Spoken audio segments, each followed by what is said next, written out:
এই দ্বীনি ইলম না থাকার কারণে, দ্বীনি শিক্ষা না থাকার কারণে মুসলমানদের কাছে হারামটা হালাল কিভাবে হয়েছে আপনি অবাক হবেন। মুসলিমদের ছেলে আমার এলাকা লরি চালায়, হাই রোডে গাড়ি চালাচ্ছে, দিল্লি রোডে দাঁড়িয়েছে হোটেলে, ঢুকি 2 বোতল মদ খেয়ে নিল, দুটোই ড্রাইভার খালাসি, দুজনাই মুসলিম। মদ খাওয়া হয়ে গেল, বললে ভাই মুরগির মাংস আর রুটি নিয়ে আয়। বেচারা হোটেলের কর্মচারী রুটি আর মুরগির মাংস এনে দিয়েছে কষা। তখন জিজ্ঞেস করছে মুরগিটা জবাই না কাটা। আমরা মার হারাম করবে জুতো করে। যে লোকটা মদ খেলো তার কাটা গুটা দেখে আর লাভ আছে? লাভ লাভ। আপনার জন্য হালাল খাবারটা শর্ত। কি শর্ত বললাম? খাবার হালাল, রুজি যেটা খাচ্ছেন সেটা যেন হালাল হয়। আপনি যদি সকালবেলায় উঠে গঙ্গারামপুরে যান, বুনিয়াদপুরে যান, ডাক্তার দেখাতে যান, যে কোনো কাজে যান, আপনার কি হবে? কোন রেস্টুরেন্টে খেতে গেলে আপনাকে জিজ্ঞেস করতে হবে না? হবে না? কাটা না জবাই? কথা বলে জিজ্ঞেস করতে হবে কাটা না জবাই, এটা আপনার জিজ্ঞেস করা জরুরি। কেন? আপনার জন্য শর্ত হচ্ছে হালাল খাবার। আল্লাহ শর্ত রেখেছেন কোরআনে যে ইমানদারদের জন্য শর্ত হচ্ছে তারা হালাল খাবার খাবে, তাদের দোয়া আমার বারগাহে কবুল হবে। চলুন, আপনি বুঝে গেলেন যে আমাকে জবাই করা মাংস খেতে হবে। সকালবেলায় উঠলেন, আরে রাতের বেলায় ইয়াসিন সাহেব এসেছিল আমার গ্রামে, তিনি বলে গিয়েছেন জবাই করা মাংস নিবেন। কিনছেন জবাই করা মাংস, টাকাটা কিন্তু সুদের টাকা, সে একই মাল দাঁড়িয়ে গেল। বুঝাতে পারলাম?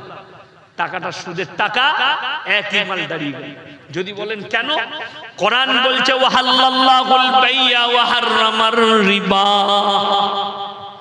হে আমার নবী বলো, তোমাদের জন্য ব্যবসাকে হালাল করেছি আর সুদকে হারাম করেছি। ব্যবসা আপনার হালাল, আপনি ব্যবসা করুন, হালাল রিজক পাবেন। ব্যবসা হচ্ছে নবীজির সুন্নাত।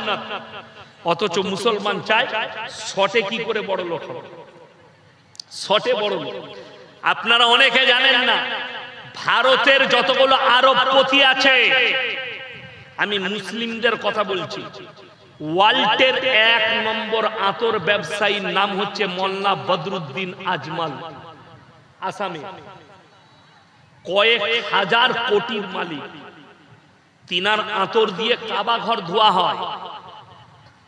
অনেকে জানে না, এই ভারতের কোম্পানির আতর দিয়ে কাবা ঘর ধোয়া হয়। এই বদরুদ্দিন আজমাল সাহেবের আব্বা নিজের বাড়িতে ফুল চাষ করে আতর তৈরি করে বোম্বের মাহমুদ আলী রোডে আতর বিক্রি করতেন ছোট বাস্ক করে। হালাল ব্যবসা। আজকে ওয়ার্ল্ডের সেরা আতর ব্যবসায়ী বদরুদ্দিন আজমলের আতর, আতরের দোকান মালদা ডিস্ট্রিক্টে পাবেন না, আমার বর্ধমানে পাবেন না, দুর্গাপুরে বানিয়েছিল কিন্তু বিক্রি হয়নি বলে দোকান তুলে নিয়েছে। কলকাতায় আছে, দিল্লিতে আছে, মুম্বাইয়ে আছে, বিভিন্ন দেশে আছে, পৃথিবী প্যারিসে আছে, লন্ডনে আছে, আফ্রিকায় আছে, আমেরিকায় আছে, আরবে আছে, জর্ডানে আছে, লেবাননে আছে, ইরানে আছে, ইরাকে আছে। প্রত্যেকটা দেশে উড়ান বড় বড় দামি। এইটুকু আতরের দাম 1000 টাকা। 1 তোলা আতরের দাম কোথা থেকে হয়েছে? হালাল ব্যবসা থেকে। বোম্বেতে যারা গেছেন তারা দেখেছেন সুলাইমানি উসমানি মিঠাইওয়ালা হালুয়ার দোকান, ওই রকম 50টা ব্র্যান্ড আছে, ওর ব্রাঞ্চ আছে সুলাইমানি উসমানি। আমি ওনার ঘটনা শুনে এসেছি যে ডিব্বা করে, টিনের ডিব্বা করে 2 হাতে আফলাতুন, বিখ্যাত মিষ্টির নাম মুম্বাইয়ের আফলাতুন, আফলাতুন হালুয়া নিয়ে এসে মাহমুদ আলী রোডে বিক্রি করত। এখন 50টা দোকান। হালাল ব্যবসা। নামাজি যতজন বসে আছে, ম্যানেজার থেকে মালিক থেকে সব আমাদের মতো টুপি। এরকম 50টা ব্রাঞ্চ আছে তার মুম্বাই। হাজার হাজার কোটি টাকার মালিক, খালি মিষ্টি ব্যবসা করে, হালাল ব্যবসা করে।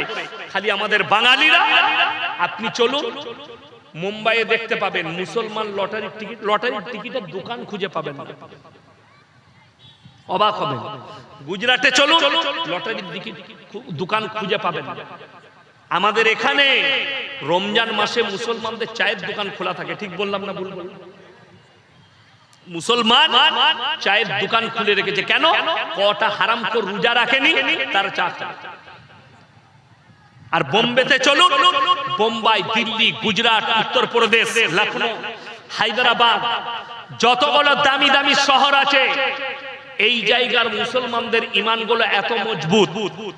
বোম্বের দামি থেকে দামি মুসলিমদের হোটেল ইফতারিতে শুরু হয়, সেহরিতে তালা পড়ে যায়, সারা দিন দোকান বন্ধ, রমজান মাসে ইফতারিতে চালু করবে।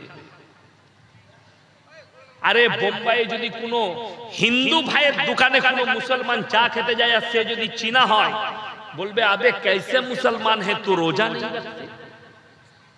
আর আমার বর্তমানে দেখাবো হোটেলগুলো, মুসলিমদের হোটেলগুলো পর্দা টাঙিয়ে তারা ভেতরে বেরোজগার দিকে খাওয়াচ্ছে হারাম করে। তা এর ব্যবসায় বরকত হবে না তার ব্যবসায়? ভেবে আপনি দেখবেন, আপনি লোকের কাছ থেকে পয়সা লুটার জন্য ব্যবসা করেছেন, আর তারা হালাল রিজকের জন্য ব্যবসা করেছে, হালাল রিজকের জন্য। আপনি বোম্বেতে যান, আপনাকে জবাই করে টাটকা মাংস দিবে, এবং টুপিওয়ালা যে গোশত বিক্রি করছে সে বাজাপ্তা নামাজি। আর আমাদের এখানে বেশিরভাগ মুরগি বিক্রি করে, মুরগির মাংস বিক্রি করে মুসলমানদের, হারামখোর বিড়িও খায়, সিগারেটও খায়, গাঁজাও খায়, সব খায়। ঠিক বললাম না ভুল বললাম? বাস্তব বলছি। আমাদের দেশে কসাই পাবেন মাতাল, কষ্টটা ওইটাই, রাতের বেলায় গাঁজা খেয়ে পড়ে থাকে, ভোরের বেলায় গরু জবাই করছে, আর সেই গোশত আমরা খাচ্ছি।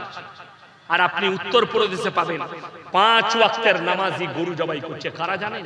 একটা আলেমকে দিয়ে, একটা মৌলবীকে দিয়ে গরু জবাই করা। এটাই কষ্ট, পার্থক্য। সবাই নিয়ত করুন আমরা ইমানের উপরে টিকবো, জোরে বলুন ইনশাআল্লাহ। এইটার কারণে বড় বড় কোম্পানিরা এন্ট্রি নিচ্ছে, শালিমার থেকে, আপনার গ্লোবেল থেকে, গ্লোবেল, শালিমার, এই ধরনের বড় বড় কোম্পানিরা গোশত রপ্তানি করছে, যেগুলো মেশিনের সাহায্যে জবাই করছে, সেগুলো হালাল না হারাম আল্লাহ ছাড়া কেউ জানে না। সেই মাংস আপনি হোটেলে খাচ্ছেন। আরে আমার মুসলমান ভাই, হারাম আর হালালের আপনি ডিবেটটা করতে শিখুন, যে এটা হারাম, এটা হালাল।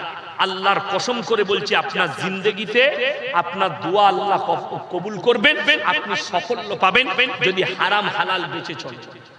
আজকে মুসলমান আমাদেরকে মৌলবীদিকে জ্বলাচ্ছে ফোন করে, যে দেওয়ালিতে মিষ্টি দিলে খাওয়া যাবে কিনা, দুর্গা উৎসবে আমাদের পুজোর প্রসাদ খাওয়া যাবে কিনা। আরে কোরআন স্পষ্ট করেছে, তোমরা আবার আমাদেরকে মৌলবীদিকে প্রশ্ন করো কোন হিসাবে?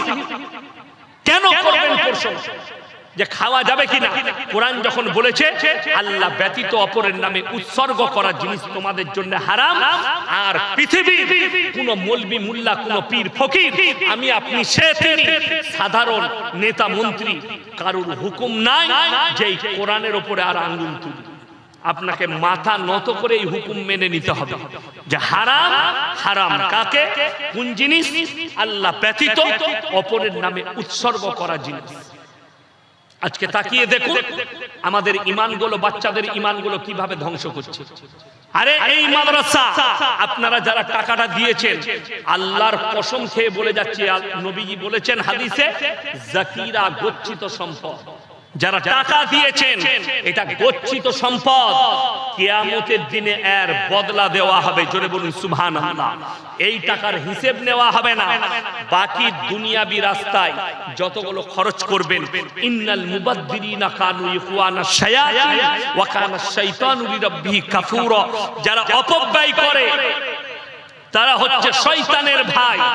আপনি যদি আপনার টাকা গান বাজনা, আপনার টাকা আপনি মौज মস্তিতে, জিনাতে, বলাৎকারিতে, পরকীয়ায়, মদে, গাঁজায়, নেশায় যদি আপনি ইসলাম বিরোধী কাজে খরচ করেন, আপনি হচ্ছেন শয়তানের ভাই, লেখে নিয়ে যান। আজকে দেখুন বিয়েটা নবীজির সুন্নত না সুন্নত লয় বাবা? এ কথা বলেন, বিয়ে কি নবীজির সুন্নত? একটা বিয়ে হচ্ছে, আপনি সুন্নত তরিকায় বিয়ে দেখাতে পারবেন?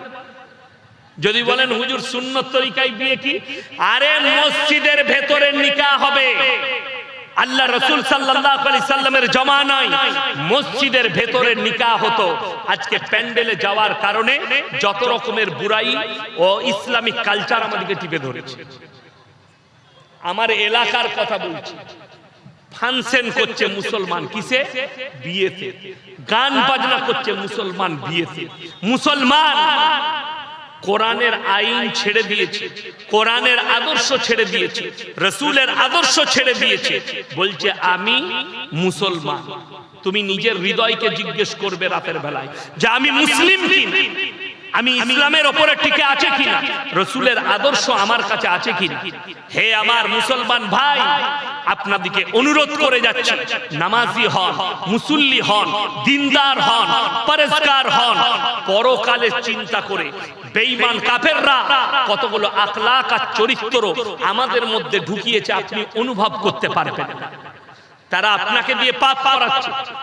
পাকিস্তানে কিছুদিন আগে একটা প্রোগ্রাম হয়েছে, বিভিন্ন স্কলাররা ছিল সেখানে। একটা স্কলার, আমি যদিও তার নাম উচ্চারণ করব না, তিনি এত সুন্দর কথা বলেছেন যে आखिरी जमाने में क़यामत से पहले दुनिया के अंदर हराम औलादों से भर जाएंगे। কি করে ভরবে তিনি তার ব্যাখ্যা দিয়েছে, বিশ্লেষণ করেছে। আজকে বেঈমান কাফেররা একটা আমাদের কাছে কি নিয়ে এসেছে, এটা শিক্ষিত সমাজ। বিয়ের কোনো প্রয়োজন নাই, নাম দিয়েছে রিলেশনশিপ, প্রেম ভালোবাসা। ছেলে মেয়ে একসাথে থাকবে, একটা কামরায় থাকবে, মিলামিশা হবে, বাচ্চা হবে, বাচ্চা মায়ের পরিচয়ে বেঁচে থাকবে। আজকে যদি আমাকে জিজ্ঞেস করেন আপনি কে, আমি আমার আব্বার নাম বলবো না মায়ের বাবা, কথা বলে না, আমি আমার বাবার নাম বলবো। আপনাদিকে যদি কেউ জিজ্ঞেস করি আপনি কে, আপনি আপনার বাপের নাম বলবেন, মায়ের নয়। যদি বাবা মারা যায় তাও বলবে আমি মৃত অমুকের ছেলে। কেন? আল্লাহ ইনসানের পরিচয় ঘটিয়েছে বাপের দ্বারা। যদি আপনার এখানে ছাগলের বাচ্চা হয়, আপনারা পাঁঠার বাচ্চা বলেন না ছাগল? ছাগল। গায়ের বাচ্চা হলে কেউ বলে ষাঁড়ের বাচ্চা না গায়ের বাচ্চা বলে? গায়ের বাচ্চা। কেন? আল্লাহ জানোয়ারের পরিচয় ঘটিয়েছে মায়ের দ্বারা। বর্তমানে America, London, Britain, Japan, German, উত্তর কোরিয়া, দক্ষিণ কোরিয়া, চায়না, ব্রাজিল, অস্ট্রেলিয়া, যতগুলো বেঈমান কাফেরের দেশ আছে তারা তাদের পার্লামেন্টে পাস করিয়েছে। এরপর থেকে যতগুলো ছেলে জন্ম নিবে সমস্ত বাচ্চা তারা চাইলে মায়ের পরিচয়েও বাঁচতে পারবে, বাপের প্রয়োজন হবে না। এইগুলো হচ্ছে হারাম আওলাদ, রিলেশনশিপ করবে আর বাচ্চা পয়দা হবে, সেইগুলোকে বলবে এগুলো মায়ের পরিচয়ে বাঁচতে। বেঈমান কাফেররা আপনার দ্বারা জিনা করাচ্ছে, আমাদের বাচ্চাদের দ্বারা জিনা করাচ্ছে, আমরা অনুভব করি। তারা নাম রেখেছে 14ই ফেব্রুয়ারি ভ্যালেন্টাইন ডে, কাজ হচ্ছে জিনা করা। তারা নাম দিয়েছে চকলেট ডে, কাজ হচ্ছে জিনা করা। তারা নাম দিয়েছে কিস ডে, কাজ হচ্ছে জিনা করা। আপনি এটা ভাববেন না শুধু শারীরিক মিলনটার নাম জিনা। আজকে পর্দা, পর্দা উঠিয়ে দিল বেঈমান কাফেররা। তাদের মেহনত আমাদের মৌলবীদের থেকে বেশি মেহনত তাদের কাজে লেগে গেছে। মৌলবীর কথা কে শুনে, কোরআন আর হাদিসের কথা কে শুনে?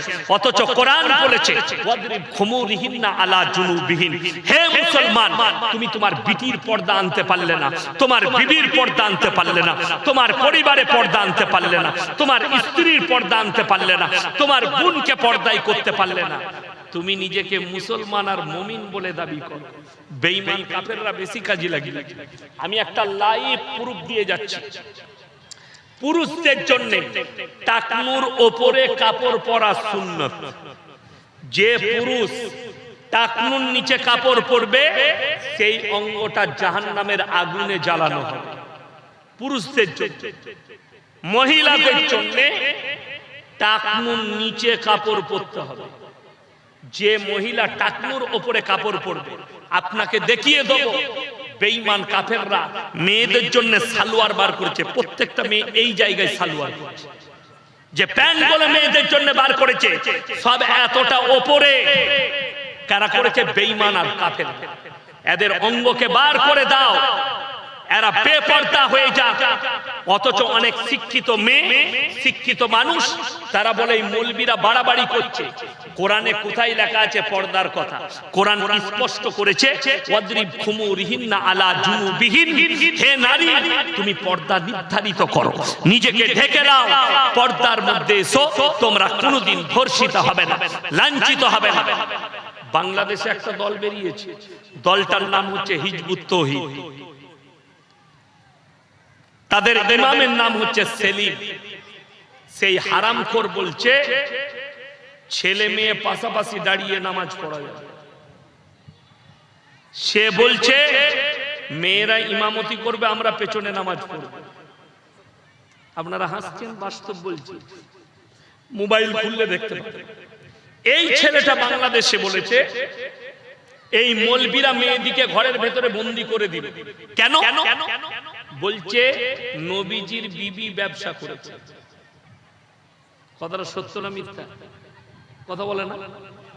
যারা মিথ্যা বলছেন তারা কিচ্ছু জানেন না। কথাটা সত্য, কিন্তু হাদিসের ব্যাখ্যাটা উল্টো। কথাটা বুঝতে পারেন? কথা সত্য। যতদিন পর্যন্ত নারীদের জন্য আল্লাহ পর্দা ফরজ করেননি, ততদিন পর্যন্ত আল্লাহর রাসূল সাল্লাল্লাহু আলাইহি সাল্লামের প্রথম বিবি খাদিজাতুল কুবরা রাদিয়াল্লাহু তাআলা আনহা 10টা ব্যবসায়ীর মধ্যে উনি একজন ছিলেন আরব দুনিয়ার। জোরে বলুন সুবহানাল্লাহ। বিরাট ব্যবসায়ী ছিলেন। কিন্তু যেদিন থেকে পর্দা ফরজ হলো, হাদিসে আছে নবী এবং সাহাবীর বিবিরা নিজের হুজরাখানা থেকে পায়ের নখটা পর্যন্ত আর বের করেনি। জোরে বলুন সুবহান। এটা হচ্ছে সহিহ হাদিস। কিন্তু এই হারামখোর প্রথমের হাদিসটা দিয়েছে ব্যবসা, শেষ হাদিসটা লাইনি। কোনটা? যখন পর্দা ফরজ হয়নি তখনকার হাদিস হচ্ছে নবীর বিবি সাহাবীর বিবিরা ব্যবসা করেছেন। কিন্তু যেদিন থেকে পর্দা ফরজ হয়েছে, সাহাবী এবং নবীর বিবিরা পায়ের নখটা পর্যন্ত বের করেনি। রাসূলের হাদিস মায়েরা ভালো করে শুনবেন। 3টে কারণ ছাড়া মেয়েরা বাড়ির বাইরে যেতে পাবে না। নাম্বার 1, যদি তোমার কাছের আত্মীয় মারা যায়। আমাদের দেশের মেয়েরা যেই মারা যাক গাড়ি ভর্তি করে চলে যাবে। ঠিক বললাম না ভুল বললাম? কোথাকার কে মরেছে জানে না, ওকে যেতে হবে। কেন? ও গোশ ভাত রান্না হবে, খাবি, খেতে। আল্লাহ মাফ করুন। নাম্বার 1, কাছের আত্মীয়। ইমানদারির সঙ্গে বলবেন, কোন মাইয়াত হলে আমরা পুরুষরা গিয়ে ভিড় করে যদি জানাজা পড়ে মাটি দিই, দোয়া পড়ে, তো নেকি বেশি না মেয়েরা ভিড় করলে নেকি বেশি? কথা বলেন না? ছেলেরা আমরা ভিড় করব, আমরা যদি নেকি বেশি পাবে।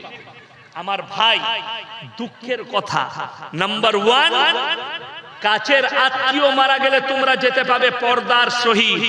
পর্দাটা কেমন হবে? পর্দার বাইরে থেকে যেন বোঝা না যায় এই বোরকার ভেতরে, এই কাপড়ের ভেতরে যে মহিলাটা যাচ্ছে তার শরীরের অঙ্গ কেমন। নাম্বার 2, যদি তোমার শরীর অসুস্থ হয়, পর্দার সহিত তুমি ডাক্তারের কাছে দেখাতে যাবে। নাম্বার 3, হজ ফরজ হলে তুমি হজ করতে যাবে পর্দার সহিত। আমার দুঃখটা এক জায়গায়, আপনি নিজেকে মুমিন বলে দাবি করেছেন, নামাজও পড়ছেন আপনি, কিন্তু দুঃখটা কোথায় জানেন? ফজরের নামাজ পড়েছে, বউকে নিয়ে গঙ্গা রামপুর যাবেন, না হলে মালদা যাবেন, না হলে গাজল যাবেন, ডাক্তার দেখাতে, না হলে বাজার করতে, শপিং করতে। আপনার ফুল হাত শার্ট, ফুল প্যান্ট, পেছনে বউ বসে আছে, বউয়ের পেটু বেরিয়ে আছে, পিঠু বেরিয়ে আছে, আপনি নিজেকে মুমিন বলে দাবি করেছেন। কথাটা বুঝাতে পারলাম? আরো ডিপলি বুঝাচ্ছি। ইনিয়ার আমি ধরেলেন বন্ধু, কিংবা ইনিয়ার আমি ক্লোজ বন্ধু। আচ্ছা, অন্তরের বন্ধু হলে ইয়ার কি হয় না? হয় না? মাজাক। ইনাকে যদি মাজাক করে বলি, ভাই আপনার বিবির ব্লাউজের সাইজ কত, সম্পর্ক থাকবে না ছিন্ন হবে? কথা বলে না? ছিন্ন হবে। কেন? আমার বিবির জন্য এত বড় কথা বলবে। খুব সূক্ষ্মভাবে বুঝবেন, আমি কি উদাহরণ দিয়ে বুঝাতে চাইছি, তোমার বন্ধু খালি তোমাকে বলেছে তোর বইয়ের ব্লাউজের সাইজ কত, তুমি সম্পর্ক ছিন্ন করলে। হাইরে মুসলমান, তোমার বিবি বাজারে গিয়ে একটা পর পুরুষ দোকানে আছে, সেখানে গিয়ে বলছে দাদা আমার 40 সাইজের ব্লাউজ দাও, তখন তোকে লজ্জা লাগে না? কথা বুঝাতে পারলাম? এরপরও যদি আপনার পর্দা না বুঝে আসে বিবি, তো তোমার থেকে দুর্ভাগ্যবান আর কেউ নেই। আজকে আমাদের বাড়িতে পর্দা না থাকার কারণে, আরে মুসলমানের দরজায় লেখা থাকবে বিনা অনুমতিতে পর পুরুষের প্রবেশ করা নিষেধ। আমাদের ঘরগুলো তো কি হয়ে আছে, আম হয়ে আছে। সকালবেলায় খালা কাজ করছে না কি করছে জানে না, ভাবি কি কাজে লিপ্ত আছে জানে না, পাড়ার ছেলে কই গো ভাবি বলে যা বুঝে, ভাবির মাথায় কাপড় নেই, গায়ে কাপড় নেই। সালামকে আম করুন, সালাম দেওয়া সুন্নত, উত্তর দেওয়া ওয়াজিব। আপনি যদি বাড়ির পুরুষ হন, তাও আপনাকে দরজায় সালাম দিতে হবে, আসসালামু আলাইকুম। কেন? বাড়িতে বিটি আছে, বোন আছে, মা আছে, আপনার বিবি আছে, তাদের শরীরের কাপড় সরে গেলে কাপড়টা ঢাকা দিবে। দরজায় লেখুন, হে আমার যুবকরা শোনো, বন্ধুত্বটা শেষ করো ক্লাবে, বন্ধুত্ব শেষ করো খেলার মাঠে, বন্ধুত্ব শেষ করো চায়ের দোকানে। বন্ধুত্ব যদি তোমার বিছানা পর্যন্ত যায়, তোমার চায়ের টেবিলে যায়, তোমার বিবির কাছে গল্পই যায়, তোমার বিবি পরকীয়ায় লিপ্ত হতে পারে। ওই জন্য ইসলামে পর্দাকে ফরজ করা হয়েছে। আপনি কি ভাবছেন ইসলামকে ছেলে খেলা ভেবেছেন? আপনি মনে করছেন ইসলাম আমার ঘরের জায়গা, আমি আমার মন চাই জিন্দেগি করব? না, মন চাই জিন্দেগির নাম ইসলাম নয়, শরীয়ত নয়। রব চাই জিন্দেগির নাম হচ্ছে ইসলাম। কোরআন আর হাদিস, রাসূলের আদর্শ আপনাকে কি বলেছে, এইটার উপরে আপনাকে টিকে থাকতে হবে। আমার মুসলমান ভাই, সবাই নিয়ত করুন, আমরা আমাদের সন্তানদিকে মেয়েদিকে পর্দায় আনবো। জোরে বলুন ইনশাআল্লাহ। নারীদিকে নামাজের দাওয়াত দেন, বাড়িতে যেন নামাজ চালু হয়। আপনি বরকত পাবেন কোথায়? আপনার বাড়িতে নামাজ নেই, আপনার বাড়িতে কোরআন নেই, আপনার বাড়িতে আদর্শ নেই, আপনি বলছেন আমার বাড়িতে বরকত চাই, আমার বাড়িতে বরকত আসছে না। ওই জন্যই তো কিছু মুসলমানকে তাবিজের পেছনে ছুটতে হচ্ছে, কিছু মুসলমানকে ওপরের ওপরে বিশ্বাস করতে হচ্ছে যে আমার বরকত এটার দ্বারা আসবে, আমার বরকত এটার দ্বারা।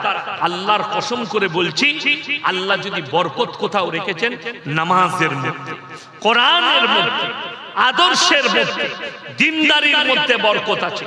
আপনার বাড়িতে শুনেলেন, হাদিসে আছে, যে বাড়িতে প্রত্যেকদিন কোরআনের তেলাওয়াত হয়, সেই বাড়িতে আল্লাহর রহমত বর্ষিত হয়।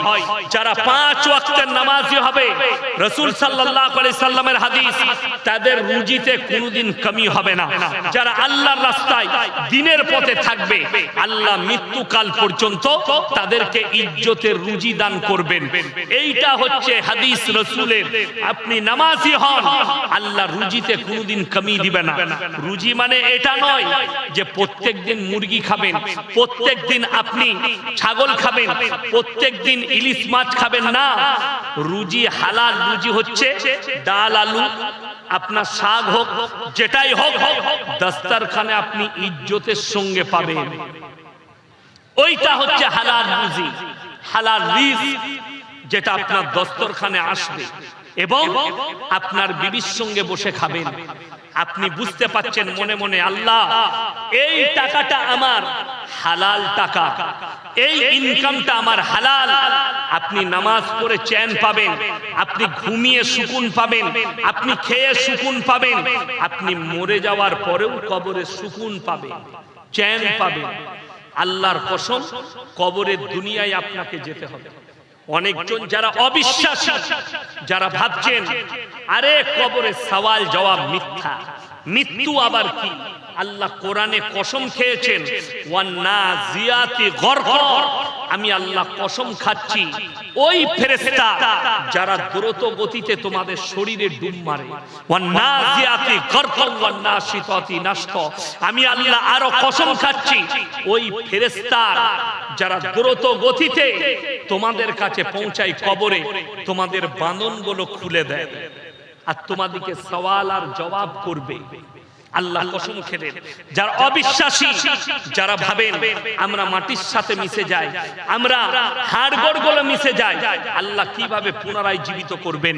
যারা ভাবছেন কিছু মানুষকে অন্যান্য ধর্মে পুড়িয়ে দেওয়া হয়, ছাই হয়ে যায়, আল্লাহ পুনরায় কিভাবে জীবিত করবেন, তাদের লেগে দুটো আল্লাহ উদাহরণ দিয়েছেন। নাম্বার ওয়ান, এক নম্বর হচ্ছে এই ঘাস যেগুলো দেখতে পাচ্ছেন, এগুলো বৈশাখ জ্যৈষ্ঠ মাসে মারা যায়, শেষ হয়ে যায়।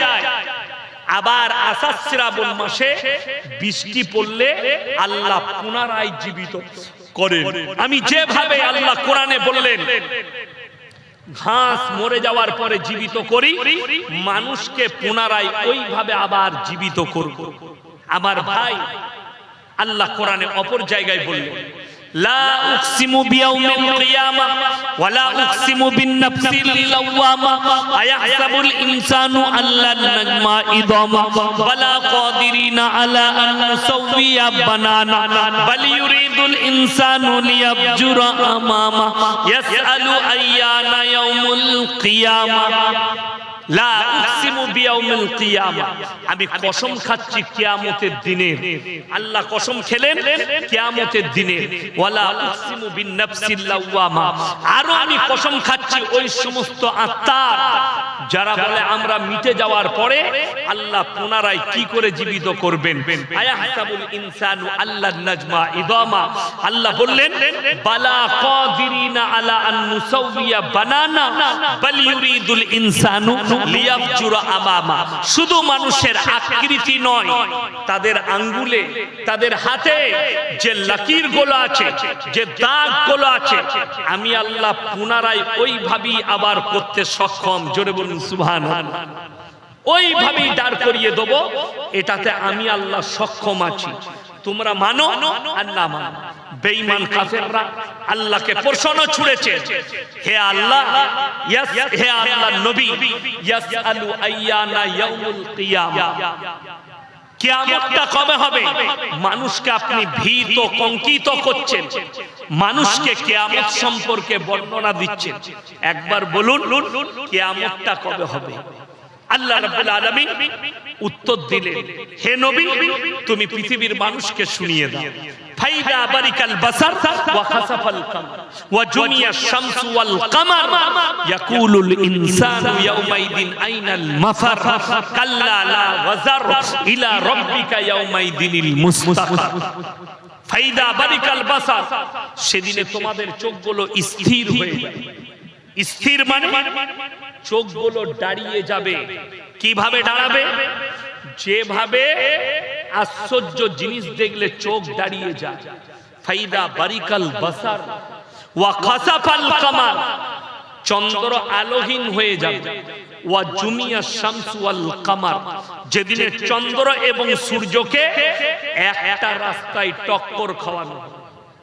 ইয়াকুলুল ইনসানু ইয়াউমাইদিন আইনাল মাফার, মানুষ সেদিনে কাঁদবে, কোথায় পালালে বাঁচি। আল্লাহ কোরআনে বললেন কাল্লা লা ওয়াজার ইলা রাব্বিকা ইয়াউমাইদিনিল মুস্তাকার।